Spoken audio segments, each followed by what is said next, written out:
Hey guys, I am outside in the middle of the night at the Olympic cross-country skiing venue close to where I live. If you follow my channel, you've probably seen that I like attaching these FPV backpacks to my airplanes. This is the one I fly with the most. It's just a camera, a transmitter, and an antenna, and it's all attached to this GoPro attachment, so I can easily sort of click it into place to anywhere I mount one of these GoPro attachment sockets. And sort of a side project of these FPV backpacks has been trying to fly in really low light conditions. Where I am tonight, I was counting on getting some help from some street lights, but apparently they're out, so it's pretty much pitch black out here. When I look at the horizon, I can just barely see where the trees end and where the sky takes over. Anyways, my initial Runcam Owl camera was destroyed in a crash, and since then I've bought two other low light condition cameras, but I haven't even had time to try them. I have one Runcam Owl 2, which is supposed to be an improvement on the one that was destroyed in the crash, and it has a video transmitter and the antenna right here. It's ready to go. And then I have the big brother of that, which is the Runcam Night Eagle, which is supposed to be even better in low light conditions. Same type of construction. All I need to do is connect the balance port of a 3S battery, and I'm ready to go. And the Runcam Night Eagle is black and white only. Apparently that helps it see even better in the dark. Okay, so I'm sure it's really hard to make out what you're seeing. What I did was I started out with the run-of-the-mill Fat Shark 700 TV line camera I usually use, and I'm sort of pointing the camera at myself, so the blue and red light you can see is coming from my goggles, and I can pretty much tell right away that this is not going to work very well out here. So let me turn on my flashlight and I'll point it at myself so you can see sort of what's going on, and then I'll just have a quick peek around to see if I can see anything at all. And where you can see I'm pointing the camera out now is where my car is parked. So yeah, so we can just barely make out the dome lights on the building, and then below those you can see something bright, and that's actually the work light in the back of my car, which is on. And then if I sort of pan over to the left here, we can see some lights way off in the distance. Those are some area lights that are still on, even though normally there would be some street lights here. So you can see pretty much dark everywhere, and I'll have a little stroll across the sort of field here that we usually take off and land at. Then I'll turn on my flashlight, have another look. And obviously that does help, although not as much as you'd think. This is actually a pretty bright flashlight, so with my bare eyes I can see really well what's going on when I'm pointing it like this. But yeah, let me just walk back to the car with the flashlight off, and I'll exchange this for another camera and see if we do any better. Yeah, and just for fun, this is the camera setup that I was recording myself with in the intro. Okay, so now I fired up the Runcam Owl 2, and as you can see there's really no comparison. This can see so much more in the dark, but still, I mean, I wouldn't fly with this, I think, the way it looks now. This is with the flashlight on, and now you can see it actually is a color camera. It just switches over to black and white once the conditions are low light enough. So I think, yeah, there we go, that's color right there. I'll turn off my flashlight again and I'll have sort of a peek around the area. So that's just the colors, or sort of the luminance being blown out by the display on my goggles. And then in fact, when we look over to the far end of the stadium, there were two sort of work lights or area lights there before. Now there's just two small dome lights left. They turned those off, so there's even less light here now than before. And then if we turn over to where the car is at, I'm not sure I would call this flyable, but we can definitely see more. For instance, it's possible to see the silhouette of the trees against the background of the sky. And if we look carefully, we can just barely make out some clouds. Now, I know for a fact that the image that's being recorded in the DVR is always a little poorer than the image that I can see live, which is really unfortunate, but that's just how these Fat Shark goggles are made. I hope they change that in the future. But anyways, that's not what this video is about. So what I'm gonna do now is I'm gonna first of all fire up my flashlight and see how that works. Yeah, I mean, there's no comparison really. Let's see if I can sort of switch this over to the sort of the high beam mode and see how far we can see. Wouldn't it be funny if this light just suddenly caught a moose or something? Those are flagpoles, by the way. Yeah, I don't want to scan the forest too much. Maybe I am going to scare myself. Anyways, I'm going to turn the light off and then I will walk back to the car and see how we do. It's easy to see that if there are street lights in the area, it would be easy to fly with this camera. I mean, it's more than good enough for that. It's just that when it's pitch black, it's not going to work. So this is towards the forest where I came from. I can just barely see my own shadow being cast from the dome lights on the building behind me. But let's see. Yeah, that's me. So I mean, it definitely is a lot easier to see with this camera. Okay, so now I am back with the Runcam Night Eagle, and it's apparent that this one is a lot more light sensitive. So when I turn around like this, even now when it's being blinded by the display of my goggles, it can clearly make out the silhouette of the trees against the sky behind me, and I can also see those flagpoles that I was shining my flashlight at before. So let me sort of make a little scan of the area. This is where my car is parked, and I mean, this is just ridiculously sensitive to light, especially compared to the normal FPV camera I tried with first.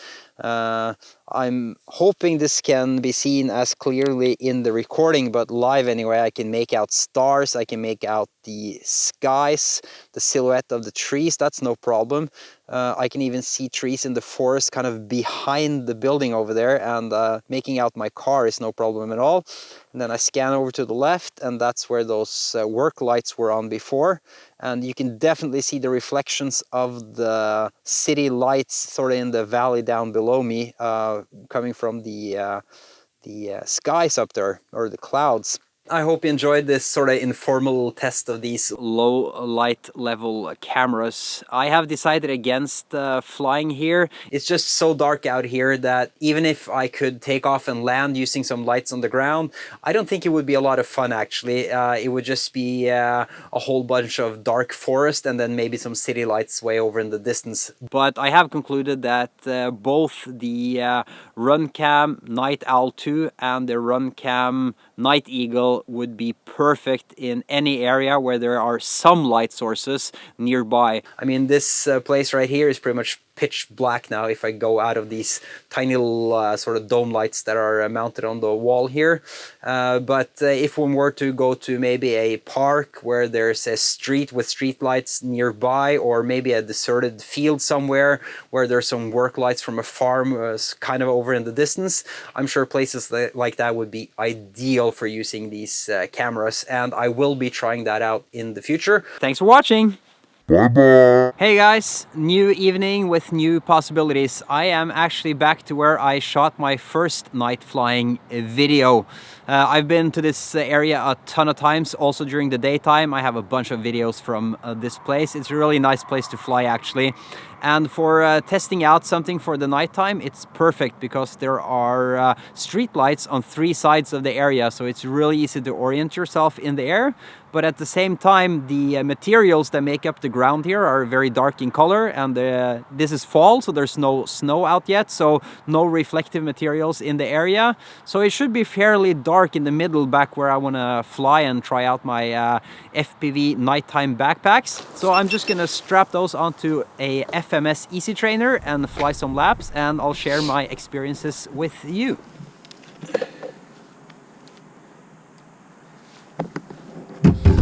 Okay, so my initial reaction is that this is going to be an absolute joy. I can see really well. It's quite a dark corner of the parking lot, although it's not super dark. But let's have a look over to the gravel pit. Yeah, this should be fun.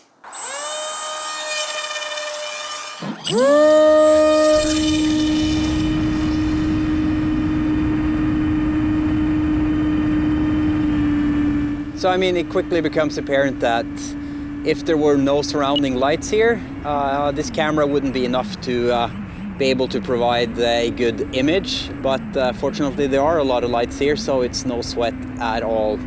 So I mean, the image is actually getting blown out by all the street lights, so finding somewhere to land is going to be super easy.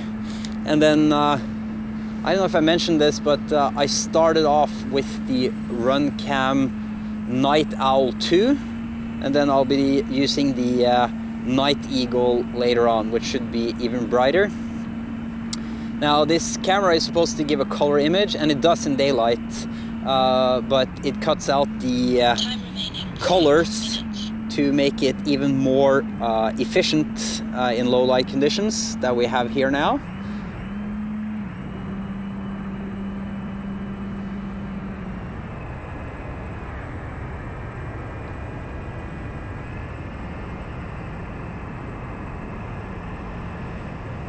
Yay, wave to the camera.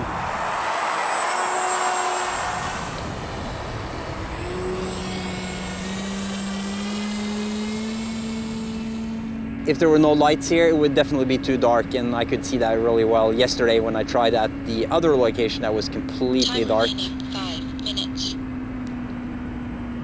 I have to say, considering what the price of these things have gone down to, it's amazing. If you're interested in technology, it's a great time to live.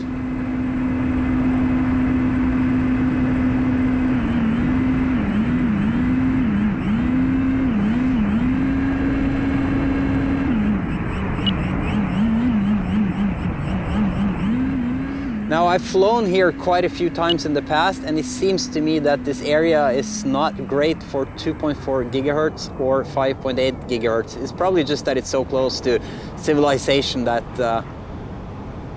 the frequencies get disturbed. But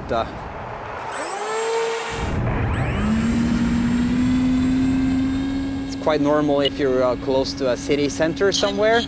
And the receiver in this airplane, it's an old E-flite receiver coming from an apprentice, E-flite apprentice airplane, and I don't think those are the greatest to begin with, and I'm sure my copy has seen better days too. But I know for a fact that, because I'm getting these tiny micro glitches that I don't like, but I know for a fact that when I'm using sort of better spectrum gear, I'm getting better results here. So I think, colors, cool.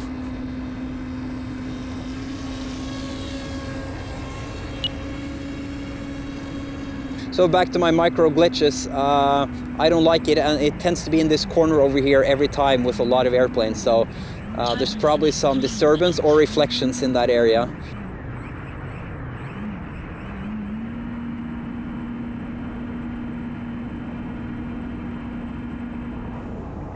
Should be a breeze. Timer start.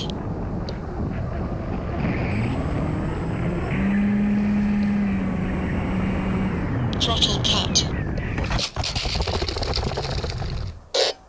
Perfect. What a great flight. So now it's time for the Runcam Night Eagle.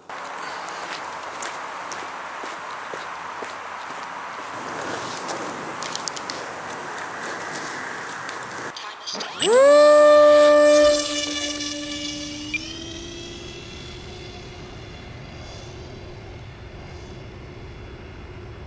3D mode.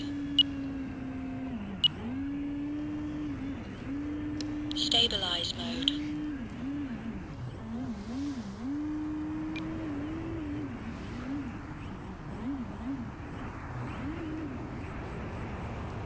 Throttle cut.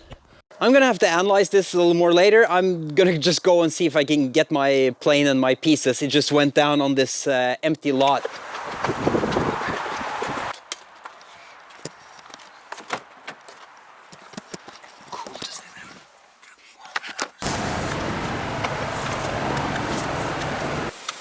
Okay, so it seems I went down in this construction site behind me, which is not a great place to go down. It's sort of cordoned off and it says no entry, but for some reason the gate is open, so I'm just gonna take my chances and go in and have a look for the airplane. I'm sure I'm not gonna provoke too many people if I don't touch anything that I'm not supposed to touch.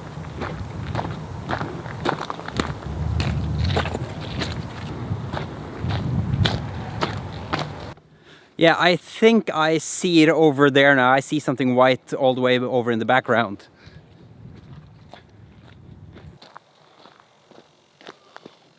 Well, I haven't seen that happen before. The whole thing is actually broken in half. And of course my GoPro is missing. The tether broke. So yeah, that's not great. So this is gonna turn into a big search for the missing GoPro. Let me just switch this thing off so I don't destroy anything. And this is why it wasn't transmitting anymore, I suppose. No power for the video transmitter. Actually, as soon as I put the camera down, my eye caught the GoPro. That's a great thing about flying in the dark. I could see the light. If this was in the middle of the day, I would have a really hard time locating it with all these rocks and all this gravel around me.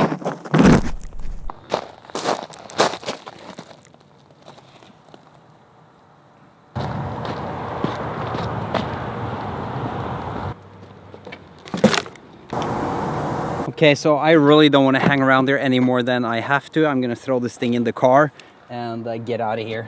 Okay then, are we ready for some post-crash analysis? This was initially a really fun adventure and it had an unfortunate ending. So first of all, I just want to say I'm sorry about some of this out of focus footage I'm sure this film is going to contain, especially when I was out looking for the airplane. I have a brand new camera. I'm still learning it. I thought I had all the autofocus functions down, but apparently I still have a bunch to learn there. So I could tell that the lens was going in and out of focus, and I didn't really have too much time to worry about that as I was looking for my airplane. Let's look at what I think happened to the airplane and what went wrong. I'm actually going to blame this on receiver malfunction. I was talking while I was flying about how this is a E-flight receiver coming out of a apprentice airplane, and that means it's essentially it's a Spectrum product, but it's labeled E-flight. And I've had several of these in the past, and what has been a common denominator with some of these is that every once in a while the gyro seems to be confused when you turn it on. So I have the feeling that the gyro for a second there didn't know exactly what was level flight, and of course that's a catastrophe if you are in self-leveling mode. Now, when I was trying out all the functions, the rudder and everything on the ground, everything seemed okay. But the thing is with this receiver type is you don't see the leveling functions of the receiver until you have given gas or throttle one time. And I didn't bother to do that because I had just flown. I knew the throttle was okay. So I just tried all the control surfaces and they were all correct. And I looked at them and then I chucked the plane in the air. But as soon as I chucked the plane in the air with throttle, the self-leveling function became engaged because I had the switch in self-level mode, which is great for taking off when you have the FPV goggles on. And as soon as I chucked the airplane out of my hand, I could tell that the sort of leveling function was off because I almost crashed into the ground right upon takeoff. And I was able to give gas and pull back on the stick and bring the airplane up, and then I flipped it over into a manual mode where there is no self-leveling action. So then I kind of switched off the part of the gyro that was confused, and my plan was just to sort of double back and then have a land and see if I could re-zero the gyro or maybe just pack it up for the night, as this was going to be a problem tonight. So I was just very unlucky this time, because what happened was that when I was sort of coming to the end of the circuit where I was turning back left to go back home and land, there was some glitching, and I had some glitching on the previous flight as well, and I wasn't too worried about it because it was just these tiny little glitches, and when I stretched my arms up over my head with the radio, I was able to overcome the glitches and bring it back. But the important thing here is that when you have a glitch, the receiver goes into failsafe mode. And failsafe mode for this receiver is supposed to be self-level, motor off, which makes perfect sense, right? You're losing the control signal for a second and you just turns off the motor, so if it's going away from you, at least it's not speeding up away from you, and then it sort of just goes into a level glide. And then when I get these micro glitches, before long I always get the control back, because as soon as I can tell something is off, I put my arms up over my head to regain control. And that happened on the previous flight, and it was okay, so I wasn't worried about it. I just tried to stay away from that corner where I was having the most issues. Now what happened here is that I got a glitch, and as soon as I got a glitch, the receiver went into failsafe mode, and failsafe mode is supposed to be level flight, and that's what the receiver thought it was putting the plane into, but that was actually a pretty steep dive, right?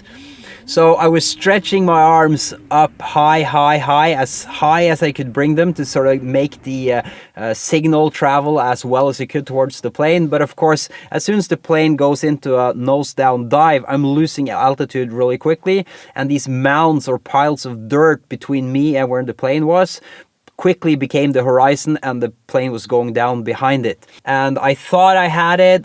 It felt like I was able to turn back, but it kept going into failsafe and diving more and more and more. And before long, I could see just the ground approaching really quickly. And then I lost all signal as the plane disappeared behind the horizon. But the last thing I saw was that at least it didn't land on top of one of the buildings they're constructing there. That would have been super embarrassing to have to go down there and search up the site foreman and get him or her to let me up on the rooftop to get my stuff back. So I think all in all it ended really well, and I learned a little bit more, or at least got a reminder of how these fail-safe mechanisms work and what to watch out for. And I definitely think that in the future, if I'm going to try some of these crazy night flights, I'm going to do that with a long-range receiver system. I hope you found this interesting, and even if I possibly destroyed my Runcam Night Eagle camera, at least I was able to demonstrate how it works in the area where, like the one I was flying at today. So for some people, I hope that's interesting. Hope to get you back for my next video. Thanks for watching. Bye bye.